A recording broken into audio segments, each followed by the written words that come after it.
Period cramp बहुत common problem है। इसमें भी इसको डिस्मेनोरिया कहते हैं। इसमें मेनली दो तरह के डिस्मेनोरिया होते हैं, प्राइमरी डिस्मेनोरिया और सेकेंडरी डिस्मेनोरिया। जो आप गर्ल्स में होते हैं, मतलब जो मेनार्के के बाद शुरू होते हैं, जब पीरियड्स आए और अभी आप लोग सब अभी अनमैरिड हो और अभी सब 20, 21, 22 वाले एज में हो, तो अगर आपको जब से पीरियड आने शुरू हुए और उस समय से लेके अभी तक जिस एज में हो, अगर आपको उस समय से जैसा पेन होता था वैसा ही हो रहा है, तो दैट इज प्राइमरी। ये इसलिए बता रही हूँ कि दोनों के कॉजेज अलग अलग होते हैं, तो मैनेजमेंट भी अलग होगा, अभी मैं उस पर आती हूँ। तो आप वाले जब मेनार्के से लेके अभी तक अगर पेन आपका हर साइकिल में बना रह रहा है, जितना तभी होता था अभी भी उतना है, तो दैट इज प्राइमरी डिस्मेनोरिया।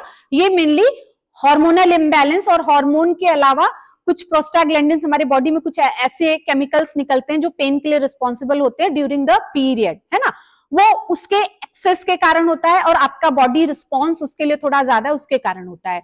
इसमें बहुत परेशान होने की बात नहीं होती अगर वेस्टर्न मेडिकल साइंस की बात करें तो इसमें, लेकिन जरूरी होता है ये कि हम आइडेंटिफाई करें। और जो दूसरा है जो मैंने बताया सेकेंडरी, कि आपको पहले कभी पीरियड पेन नहीं होते थे, पीरियड क्रैम्प्स नहीं होते थे, लेकिन अचानक से अभी 1-2 महीने से शुरू हुए, तो आपको थोड़ा अलर्ट हो जाना है। और अगर ये समय के साथ अब बढ़ते जा रहे हैं, मतलब पहले तो थोड़े बहुत होते थे, अभी 1-2 महीने से बढ़ते जा रहे हैं और आपको उसके साथ और सिम्टम्स आ रहे हैं, क्रैम्प्स के अलावा आपको बहुत ज्यादा बैकएक हो रहा है, नोजिया, वॉमिटिंग, अगर इस तरीके से सिम्टम्स आपके बढ़ने लगे तो फिर आपको अलर्ट हो जाना है। ये कोई ना कोई पैथोलॉजिकल कॉज हो सकता है, जिसमें एंडोमेट्रियोसिस, एडिनोमायोसिस, यूट्रस में फाइब्रॉइड, वो कुछ गंभीर बीमारियों का संकेत है।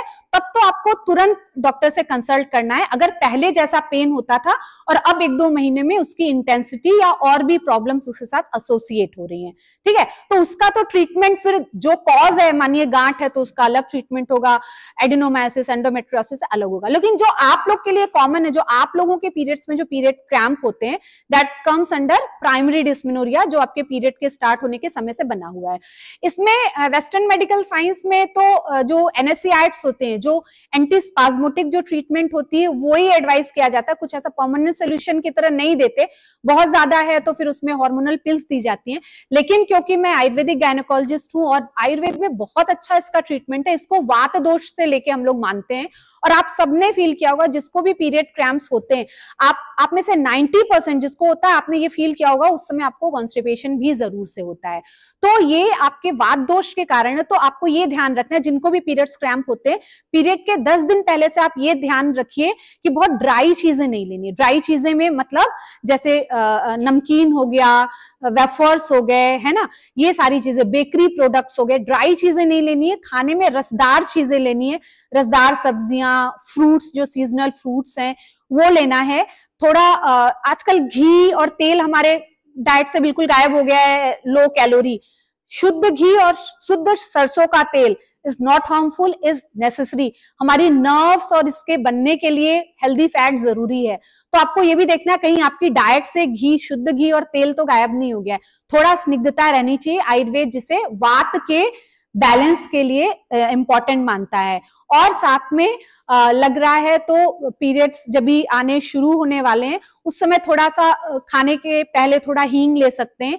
हींग जो है वो वात को शमन करने के लिए बेस्ट बताया गया है।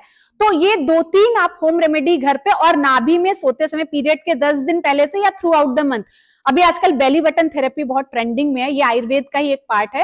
रात में सोने से पहले, बच्चों में आपने देखा होगा मम्मी लोग नाभि में तेल लगाती है ना, तो नाभि के नीचे आयुर्वेद में वात दोष का स्थान बताया गया। तो आप नाभि में सरसों का तेल या जो भी तेल हो आप वो लगाना शुरू करें, वो भी वात को बैलेंस करने में बहुत हेल्प करता है। तो ये कुछ छोटी टिप्स हैं, होम रेमेडीज है। आपको कॉन्स्टिपेशन नहीं होना चाहिए, आपको बहुत ड्राई डाइट नहीं लेनी है, खाना थोड़ा सा स्निग्ध होना चाहिए, वो नहीं, अनहेल्दी फैट नहीं, हेल्दी फैट, ठीक है।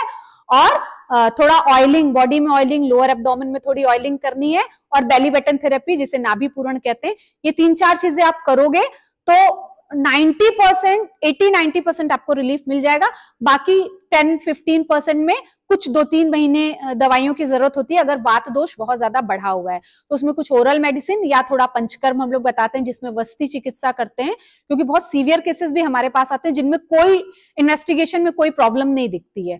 तो वेस्टर्न मेडिकल साइंस में आप जाएंगे तो बोलेंगे बस हार्मोनल प्रॉब्लम है, उसके लिए बस पेन किलर ही आपको एडवाइस किया जाएगा। लेकिन आयुर्वेद में बहुत अच्छा ऑप्शन है, पूरा हम टेस्ट करेंगे ये देखने के लिए, सारे medical tools and technology use करेंगे और उस हिसाब से हम प्लान करेंगे आयुर्वेदिक मैनेजमेंट, और बहुत अच्छा मैनेजमेंट इसमें होता है। ठीक है, लेकिन डाइट लाइफस्टाइल आप ये सारी चीजें फॉलो करिए। ठीक है।